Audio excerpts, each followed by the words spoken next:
Kalian pernah nggak sih ngerasa capek banget ngelihat kondisi Indonesia yang kayaknya ya gini-gini aja? Rasanya kayak kejebak kan? Jujur ya, selama bulan puasa kemarin, gue sengaja banget tuh vakum dari berita politik dan sosial, biar kepala adem. Tapi begitu balik lagi, wish, langsung disambut sama tumpukan masalah, RUU TNI, korupsi baru lagi, sampai suara rakyat yang rasanya makin susah didengar. Tiap hari, pasti ada aja berita yang bikin kita geleng-geleng kepala. Indeks saham turun, ada skandal baru. Ada kebijakan aneh, pejabatnya ngomong ngawur. Tapi di sisi lain, kita terus-terusan disuruh optimis. Katanya mau jadi Indonesia Emas 2045. Gimana ya? Kok rasanya jomplang banget antara harapan sama kenyataan? Jelas, ada sesuatu yang salah di sini. Coba deh kita bayangin, kalau Indonesia ini satu orang manusia, kita semua pasti setuju, dia ini lagi sakit parah. Pertanyaannya bukan apakah dia sakit, itu udah pasti. Pertanyaannya adalah, sakit apa? Dan jawaban yang paling mungkin, komplikasi. Oke, sekarang kita coba bedah satu-satu ya. Kita mulai dari gejalanya dulu. Ini hal-hal yang kita semua lihat, kita semua rasakan tiap hari. Semua yang ada di daftar ini, korupsi, birokrasi yang ribet, kemiskinan, lapangan kerja susah, ini semua tuh cuma gejala. Ibaratnya ini cuma batuk-batuknya aja. Nah, dokter yang benar kan nggak cuma ngasih obat batuk, tapi dia bakal cari tahu kenapa sih pasien ini batuk terus. Kita harus cari penyakit utamanya. Nah, kebanyakan dari kita pasti bakal langsung nunjuk satu biang keladi, korupsi. Semua masalah ini pasti gara-gara korupsi. Tapi, gimana kalau gue bilang, korupsi itu sebenarnya cuma efek samping, cuma gejala juga, bukan penyakit utamanya. Gini deh, analoginya. Anggap aja negara kita ini rumah yang kemalingan. Kita sering banget fokus nanya, kenapa sih malingnya nyolong? Padahal pertanyaan yang jauh lebih penting adalah, loh, kok malingnya bisa masuk? Dan yang terjadi di Indonesia seringkali lebih parah. Malingnya bukan cuma bisa masuk, tapi malah dikasih kunci rumah, dikasih akses VIP. Jadi ada dua cara pandang di sini. Kalau kita fokus ke gejala, ya kita cuma bakal sibuk nangkepin maling satu persatu, dan itu nggak akan ada habisnya. Tapi kalau kita fokus ke akar masalahnya, kita bakal benerin sistem keamanannya. Kita perbaiki kuncinya, gemboknya, biar nggak ada lagi maling yang bisa seenaknya keluar masuk. Sekarang kita gali lebih dalam lagi.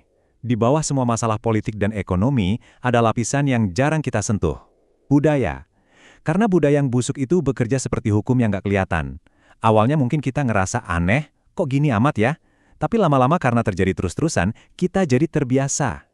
Dan inilah nama penyakit budayanya, feodalisme sosial.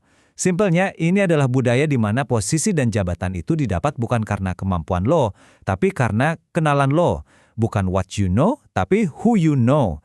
Ini kebalikan 180 derajat dari meritokrasi, di mana kompetensi harusnya jadi raja. Dan budaya kayak gini tuh, bukan barang baru.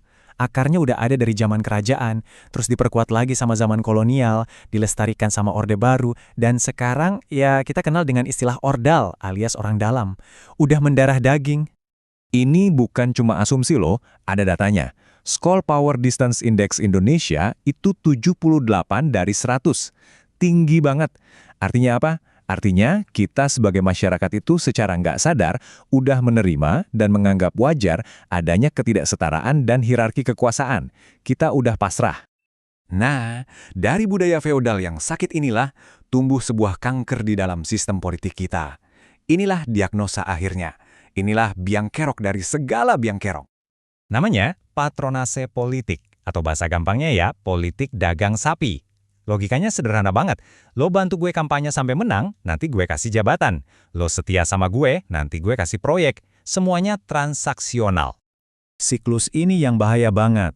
Karena jabatan publik akhirnya nggak diisi sama orang yang paling jago, tapi sama tim sukses yang paling loyal. Akibatnya fatal, tanggung jawab mereka bukan lagi ke kita, rakyat, tapi ke bos yang ngasih mereka jabatan itu. Utang budi harus dibayar. Coba lihat bedanya. Di sistem yang sehat, kompetensi itu nomor satu, nggak bisa ditawar. Tapi di sistem patronase yang berjalan sekarang, loyalitas di atas segalanya. Urusan bisa kerja atau enggak, itu nomor sekian. Nah, ini jawaban kenapa kita sering banget lihat pejabat yang kemampuannya dipertanyakan, tapi bisa duduk di posisi strategis. Oke, diagnosisnya emang kelihatan suram banget. Terus pertanyaannya, ada obatnya nggak sih? Tenang, ada. Ada satu resep yang paling ditakuti oleh sistem ini. Jawabannya satu, transparansi brutal. Ini adalah musuh terbesarnya para elit politik.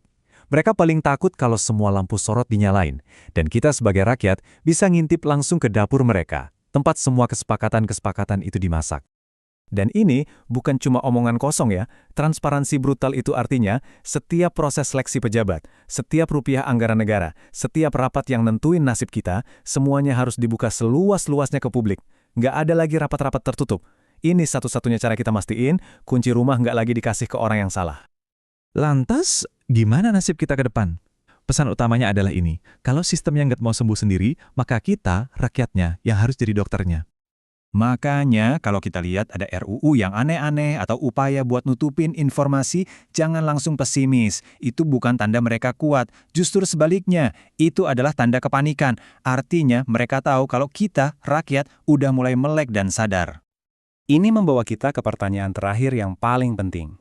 Di sebuah negara demokrasi, sebenarnya apa sih satu hal yang paling ditakuti oleh penguasa? Jawabannya, bukan partai oposisi. Bukan juga segelintir aktivis. Ketakutan terbesar mereka adalah rakyat yang sadar, yang teredukasi, dan yang bersatu untuk menuntut haknya.